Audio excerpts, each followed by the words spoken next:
Assalamualaikum warahmatullahi wabarakatuh. Alhamdulillahirrabbilalamin. Wa bihi nasta'in wa ala umuri dunya waddin. Wassalatu wassalam asrofil anbiya'i wal mursalin Sayyidina wa maulana Muhammadin wa ala alihi wa sahbihi ajma'in. Amma ba'd.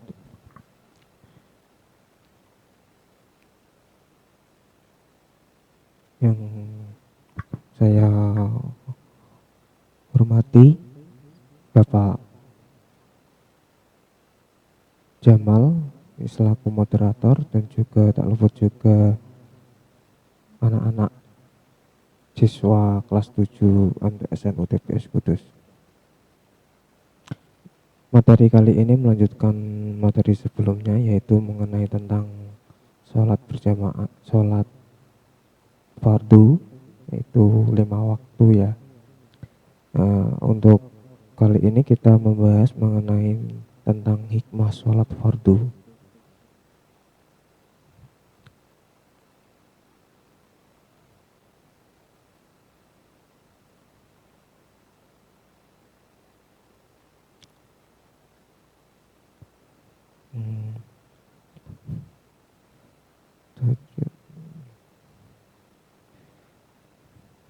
Hikmah sholat fardu.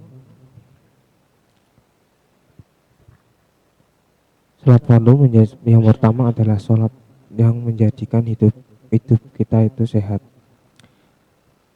Kita cermati mengapa banyak ayat-ayat Al-Quran dan hadis Nabi Shallallahu Alaihi Wasallam yang menyebutkan istimewanya pelaksanaan sholat fardu 5 dibanding kewajiban-kewajiban lainnya. Yang pertama adalah firman Allah dalam Al-Quran, Inna sholata tanha anil fahsya'i wal munkar. Sungguhnya sholat itu dapat mencegah dari perbuatan keji dan mungkar. Ketika seorang muslim dia rajin menjalankan sholat fardu 5 waktu, itu akan mencegah seorang muslim tersebut dari perbuatan keji dan juga mungkar. Perbuatan keji yang dilarang oleh Allah dan mungkar yang dimana perbuatan itu di luar dari atau melanggar norma-norma agama atau adat istiadat. Selanjutnya Rasulullah bersabda dalam hadis Abu Dawud, yaitu amal-amal seorang hamba yang pertama kali dihisab pada hari kiamat adalah sholatnya. Jadi jika kita rajin menjalankan sholat 5 waktu, itu akan menjadikan diri kita itu aman dari hisapan di hari kiamat nanti. Nah, jika sholatnya seorang muslim itu baik, maka amal-amalannya juga menjadi baik.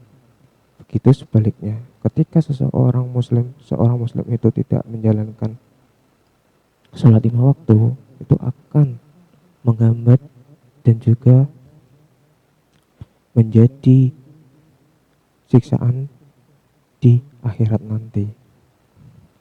Sholat fardu menjadi satu-satunya syariat Allah yang disampaikan kepada Rasulullah Shallallahu Alaihi Wasallam tanpa melalui malaikat Jibril.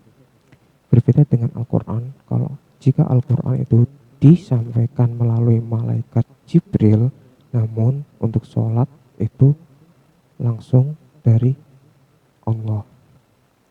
Pewahyuan sholat fardu melalui komunikasi langsung antara Allah dengan junjungan Nabi Muhammad.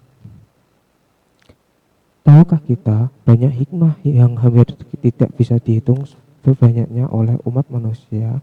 Itulah sebabnya Allah menjadikan sholat sebagai ibadah yang sangat penting di sisinya. Hikmah sholat fardu tidak hanya berkaitan dengan hubungan manusia dengan Allah, namun banyak sekali manfaatnya yang dapat kita atau seorang muslim merasakan cara kelangsungan hidup manusia tersebut.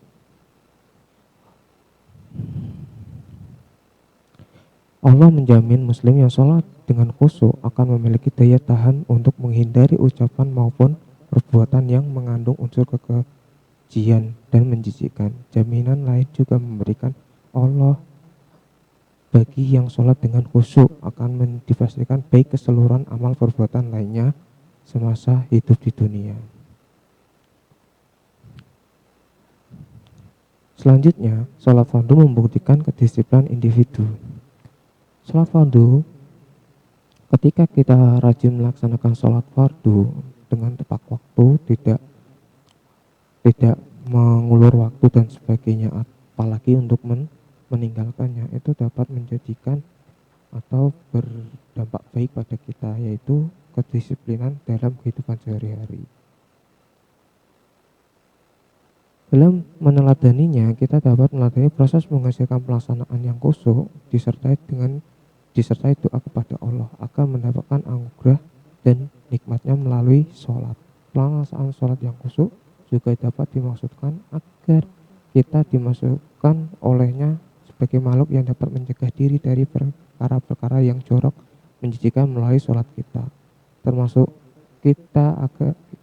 agar kita dapat meneladani nilai-nilai kedisiplinan terkandung di dalam pelaksanaan sholat fardu 5 waktu dengan khusyuk dan menerapkan dalam kehidupan sehari-hari. Tahukah kalian bahwa kedisiplinan itu adalah kepatuhan pada peraturan? Orang yang disiplin berarti bertingkah laku yang patuh, baik, dan mentaati aturan yang telah dibuat, menuruti dan mengikuti aturan-aturan yang berlaku di lingkungannya. Bagi kita sebagai warga sekolah, disiplin adalah menerapkan kepatuhan terhadap peraturan yang harus dipenuhi untuk menjadi peserta didik yang sah di sekolah. Begitu pula disiplin mentaati seluruh tata tertib sekolah, menghindari ketentuan yang dapat menyebabkan kita diakui sebagai warga sekolah. Sini ada contoh disiplin bagi peserta didik. Pertama, mempertahankan status sebagai pelajar yang sah. Yang kedua, menjalankan tata tertib sekolah. Dan yang ketiga, menghindari ketentuan yang dilarang. Yang pertama, mendaftar sebagai calon peserta didik yang baru, mengikuti tes masuk, dinyatakan diterima sebagai peserta didik. Dan seperti ini bisa kita pahami bahwa ada sistematika aturan yang harus dipenuhi, apalagi ketika sudah menjadi seorang siswa. Datang ke sekolah pukul 6.30, berpakaian rapi, berseragam sesuai jadwal yang telah ditentukan. Ini ketika sudah masuk dalam sekolah, lingkungan sekolah. Kemudian yang dihindari yaitu tidak membawa benda-benda yang membahayakan atau sajam ataupun barang-barang atau benda-benda yang bisa mengakibatkan ada masalah pada lingkungan dan juga untuk diri sendiri. Kemudian juga meninggalkan pelajaran tanpa izin dan bolos ataupun tidak mengikuti pembelajaran yang diampu oleh Bapak Guru. Dari contoh di atas, pelajaran apa yang dapat diambil dari contoh tersebut? Yaitu sama persis seperti sholat fardu 5 waktu kita laksanakan. Disiplin memenuhi syarat-syarat sebelum melaksanakan sholat fardu, yaitu seperti sebelum kita melaksanakan sholat fardu harus wudu terlebih dahulu. Sebelum wudu kita harus suci dari pakaian, tempat dan sebagainya kan. Kemudian wudu memenuhi dengan syarat yang ditentukan, mulai dari air dan sebagainya. Selanjutnya tata cara untuk pelaksanaan sholat, yaitu mulai dari menutup aurat, kemudian tempat suci, menghadap kiblat dan sebagainya. Setelah itu baru melaksanakan sholat. Itu pun juga harus urut, ada ketentuannya, tidak asal gerak dan sebagainya sampai selesai.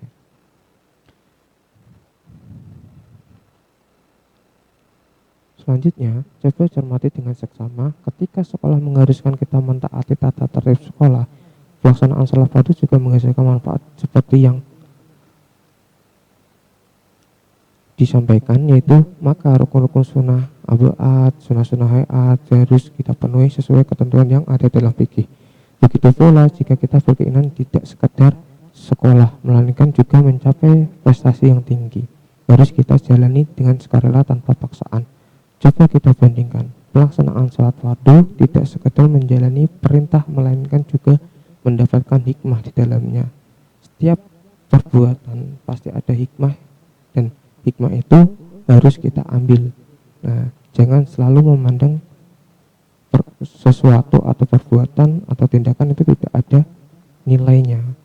Nah, pasti ada nilai hikmah maupun nilai yang kurang baik. Terutama untuk beribadah salat 5 waktu pasti ada hikmahnya, yaitu hikmah kebaikan dalam untuk diri kita sendiri. Maka seluruh ketentuan rukun dan sunnah sholat harus kita penuhi ketaatan dan memenuhi seluruh ketentuan dalam sholat fardu. Berarti kita berusaha belajar berdisiplin terhadap pelaksanaan tata tertib sekolah.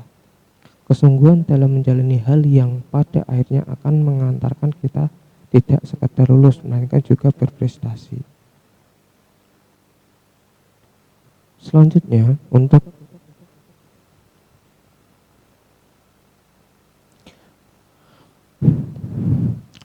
hikmah selanjutnya adalah senantiasa bersyukur dan mengingat Allah.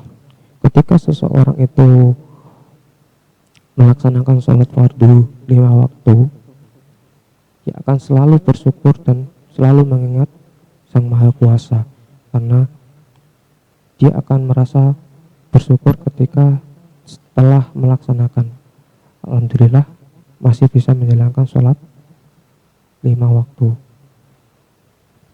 Kita harus tetap selalu bersyukur ketika kita sudah menjalankan sholat 5 waktu. Kita tidak tahu kapan kita semua akan akhir pada waktunya atau maut menjemput kita. Kan tidak ada yang tahu kapan, di mana, dan bagaimana.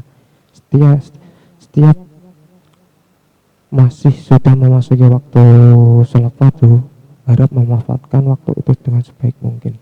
Selanjutnya, sebagai pengingat dan kerendahan manusia, seseorang yang melaksanakan sholat fardu itu akan selalu mengingat bahwa dirinya itu masih rendah dan masih ada yang lebih tinggi. Ya, manusia itu makhluk yang paling rendah. Nah, intinya jangan menjadi seseorang yang menjadi sombong seperti itu.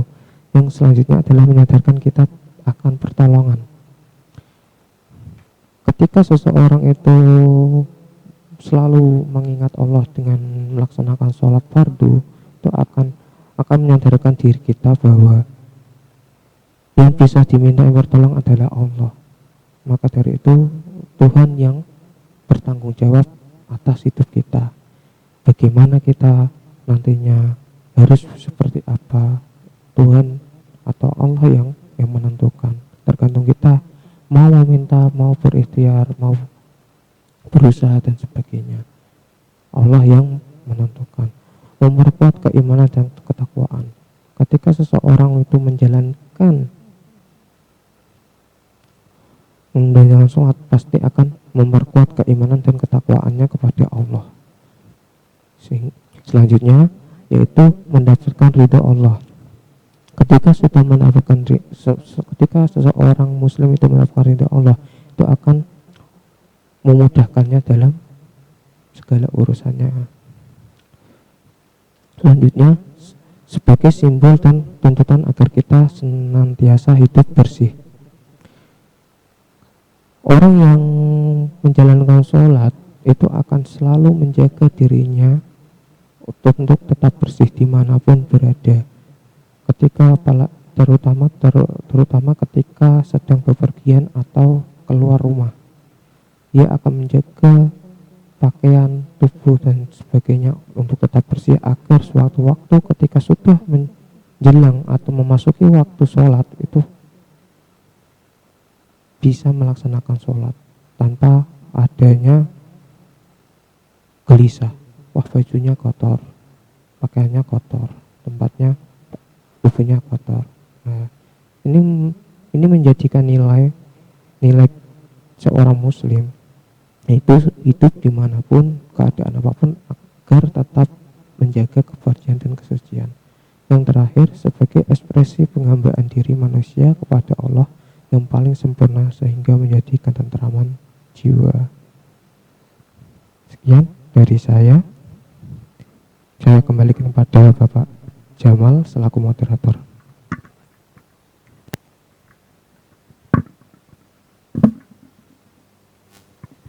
Baik, terima kasih. Dari kaitannya dengan bab hikmah sholat sudah banyak disampaikan oleh Bapak Akib. Untuk itu para anak-anak semuanya, saya berikan kesempatan untuk bertanya agar supaya pembelajaran ini ada sesuatu yang memang jelas bagi kalian semuanya. Dari Muhammad Iqbal Al-Farizi. Pak, syak artinya apa, Pak? Nah, syak artinya apa?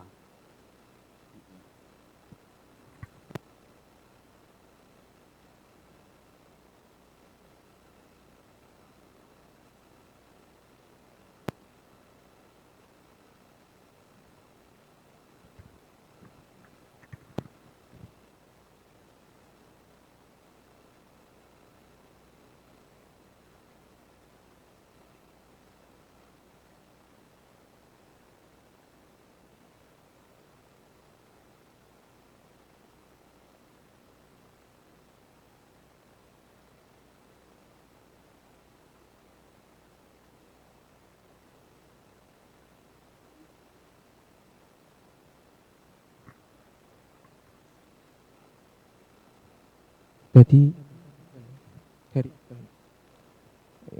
untuk Mas Iqbal nggih, untuk pertanyaan apa itu syak nggih?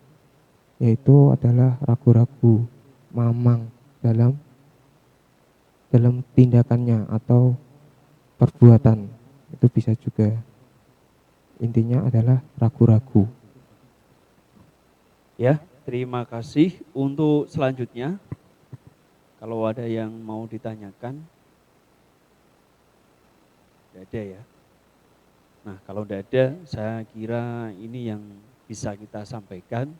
Kita nanti akan ketemu di lain kesempatan, karena kita akan memasuki nanti untuk mata pelajaran yang terakhir, yaitu mata pelajaran akidah akhlak. Untuk